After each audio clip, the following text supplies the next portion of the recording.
Dr. Payal Kohli is here to talk all about the new COVID variant dubbed Omicron. It has a lot of people very worried, including me, and today travel restrictions take effect from a number of African countries where apparently the strain came from. So here's what the president said about it earlier today. Let's take a look.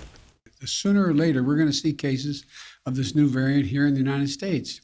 We'll have to face this new threat just as we face those that come before it. This variant is a cause for concern, not a cause for panic. So, Dr. Kohli, talk to us more about Omicron. First, am I pronouncing that right? Is it more contagious, and are we looking at a possible fifth wave now? Yes, you are pronouncing it right. They actually skipped 2 letters in the Greek alphabet when they decided to come up with this one.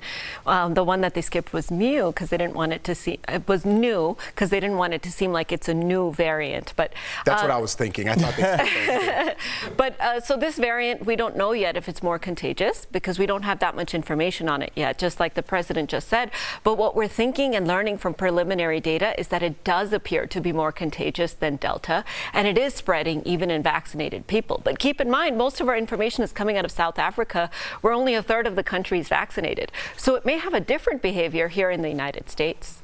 I'm glad that you brought up the fact that only 1/3 of the country is vaccinated, the idea that we have so many vaccines in this country that people are just refusing to take, and whatever that means for them. But then we have a travel ban specifically on Africa, which politicizes this more. So the idea that it may not necessarily, we're not sure how much more contagious it is, does ring a lot of bells and sounds a lot of alarms for me. But how do you feel as a medical professional? You know, honestly, I was thinking this right away when the president made his announcement. Why South Africa?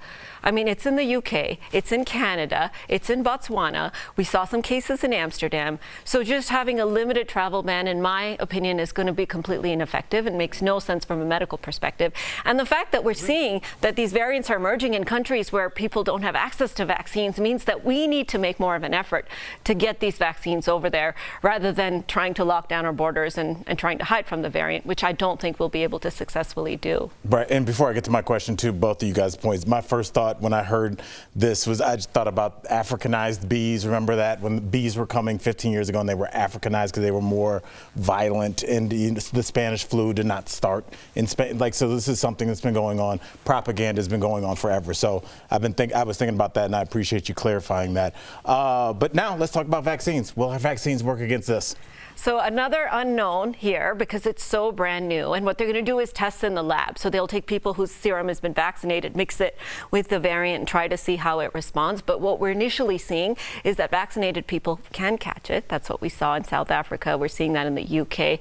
So, but we're luckily seeing that they're not getting as sick. Right. So it seems like it's behaving very much like the other variants when it comes with respect to the vaccines. The other thing is the vaccines offer 2 types of protection. One is those antibodies, which go and stick to the virus and prevent it from getting into cells. But another type of memory T cell is another type of protection you get from vaccines that is not quite as specific to that spike protein.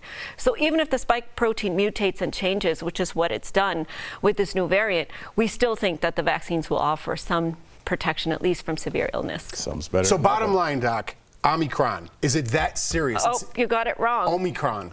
Omicron. Is it that serious? Do we need to know this name? You should learn the name because it's still declaring itself and it may evolve. But what we're seeing is that vaccinated people are actually having mild to moderate symptoms, not ending up in the hospital. Slightly different. No one yet has lost their sense of taste or smell with this new variant. So it does have a little bit of a different behavior than the original variant. But we'll have to see, especially as the number of cases increase, because there's 3 things to keep an eye on. How quickly is it spreading? How sick is it making you? And whether or not the vaccines work. So learn how to pronounce it right.